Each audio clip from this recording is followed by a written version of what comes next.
Que legal. Eu tenho uma opinião e aí você vai debater comigo, né? Só uma opinião. Que é a seguinte, da importância do professor. Aquele professor que tem um contato físico contigo, aquele professor que você vem a interagir, né? Com alguma proximidade, com alguma proximidade. Que é diferente. Não é necessário. Hoje tem milhares de pessoas que aprendem exclusivamente online, remotamente e tal. Mas a figura do professor, eu vejo da seguinte maneira. Para mim, foi pelo menos. Ao conhecer a pessoa, né? Ao conhecer a pessoa, de repente você entra na sala, o cara tá tomando um chá, né? Ou você entra na sala, o cara tá tomando um sundae, né? O cara conta, pô, eu tive que levar meu carro para consertar, assim, né? Qualquer coisa do traço do universo pessoal desse professor, você cruza com a maneira dele ver a música. Não é só a maneira de ver a música, os acordes, as escalas e as músicas, o melhor jeito de fazer isso ou de fazer aquilo, que importa num professor. Eu acho que o que dá consistência é quando a gente conhece esse professor. Por quê? Porque daí você faz um cruzamento interno, que eu chamo de triangulação, que quando eu crio um terceiro ponto, né? Tem lá o músico, a pessoa, eu crio um terceiro ponto que é tipo assim, algo mais ou menos que eu consigo ver uma simbiose entre essas duas coisas. E sabendo disso, e sabendo como eu sou pessoa, eu falo, então eu vou me expressar através da música dessa outra maneira X. E é importante ter essa visão, porque senão eu vou saber aquele monte de conhecimento, mas eu não vou saber onde eu enfio aquelas coisas, ou como eu me comunico através daquelas coisas. Então eu vejo como muito importante essa figura do professor, muito por conta dessa triangulação, dessa aproximação com o lado pessoal também. E pelo que você está contando, a Aline, vamos dizer, te trouxe para a vida dela, né?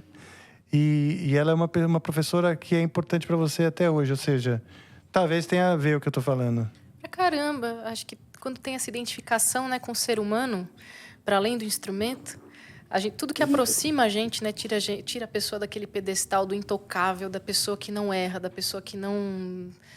É muito importante porque você se sente humano e tudo que aproxima faz com que você busque esse lugar, como você está falando, né? Busque esse lugar em você e deixe o instrumento ser realmente um instrumento de expressão do ser humano, né? Você está vendo a pessoa se expressar, ela ser, opa, então eu posso errar também, porque errando que eu vou tentar, eu vou sair de um lugar, possivelmente chegar em outro, né? A tirar a obrigatoriedade de acertar, mas o tentar, o movimento, para mim, é o mais importante. Então, se você vê a pessoa no processo dela, no movimento dela, se mostrando humana, a pessoa professor, pessoa artista também, né? A pessoa que você vê no palco. Sim, e você consegue tirar do mais palco. ainda, né?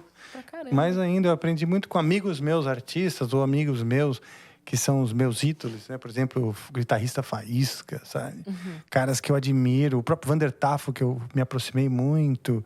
O próprio Kiko Loureiro, que sempre foi um puta de um fera, e eu conheci profundamente, posso me dizer amigo. Então, essas relações, né? O Eduardo Danui, quando você se aproxima da pessoa, você cria essa nova figura, que não é, que é, vamos dizer, é mais ampla do que a figura do artista, que você imaginava. Que é só o artista ali, né?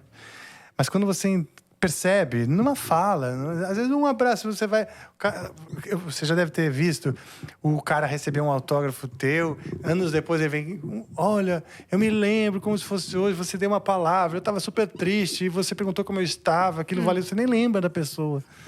Mas você fala, nossa, por quê? Porque a figura completou com o tom de voz, com o olhar.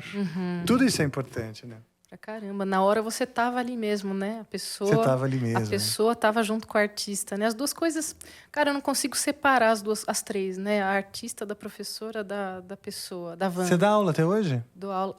Hoje em dia dou menos aula por causa da agenda. Acabou ficando mais difícil, posso mas imaginar. vou falar que o ano passado foi o primeiro que eu comecei a diminuir o ritmo de aulas, mas desde os 15, desde os 16 eu dava aula, assim, direto, das 8 às, sei lá, até a hora que fosse, né?